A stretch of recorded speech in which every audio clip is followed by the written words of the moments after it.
I didn't know how he would do it or where the provision would come from, but I believed he had the resources.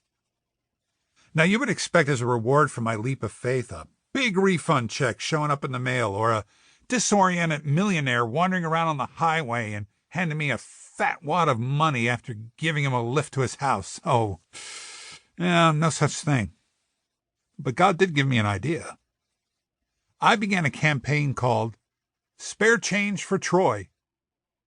I took an empty soup can, wrote the name of the campaign on the side, and went door to door in my apartment building with my plea. I approached everyone I knew and asked them to give me their change.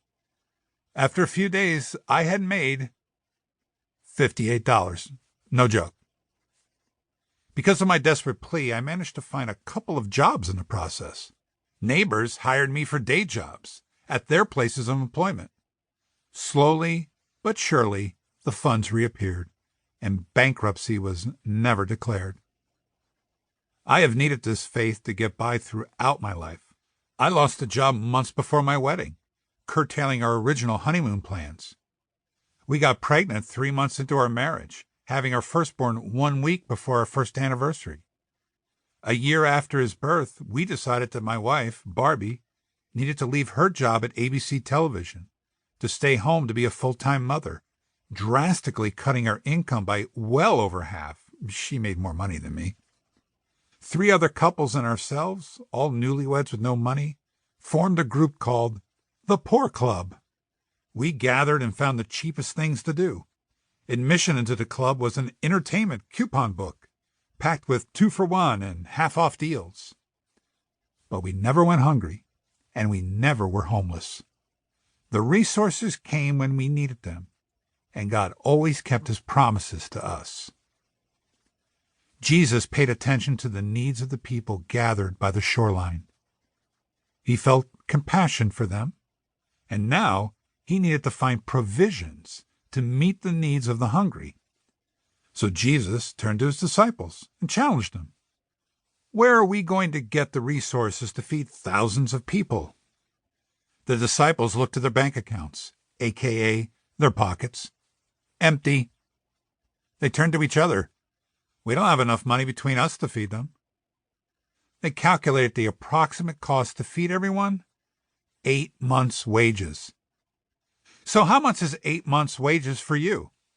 Well, take your yearly salary, multiply it by 0.67, that's 8 months out of 12. And imagine Jesus saying, feed all those people right now. If you make a yearly salary of $50,000, that's $33,000 for fully catered box suppers. Yeah, right. Is there any way we can winnow that price down? How about 1 Tic Tac per person?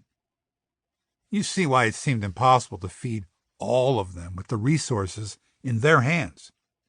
But don't attack the disciples because of their lack of faith. We panic when we have 15 guests coming over for dinner. Imagine opening the door and finding 15,000 hungry mouths. We worry when we look at ourselves, our families, our checkbooks, and our refrigerators, wondering how we're going to feed 5 mouths for 5 days. God's provision during the mass feeding included 3 very limited things: fish, bread, and a boy. Doesn't seem like much, but in God's eyes, it was all he needed. At times like this, we acknowledge our limited resources and God's unlimited ability. He has everything we need, even if it may not seem that way at first. The fish. God's provision is practical. Today around the Sea of Galilee, you can find lots of restaurants, especially in neighborhoods called kibbutzim, a sort of commune where everyone works and all needs are provided for. Guess what item you find on the menu everywhere you go? Fish. The tourist name is St. Peter's fish, but you would know it as tilapia. In the story of the fish sandwiches, Jesus fed the crowds of food they were familiar with. They lived around it, had plenty of it, and probably ate it daily. So why didn't Jesus surprise them with something different? Maybe a penny pasta salad, ratatouille,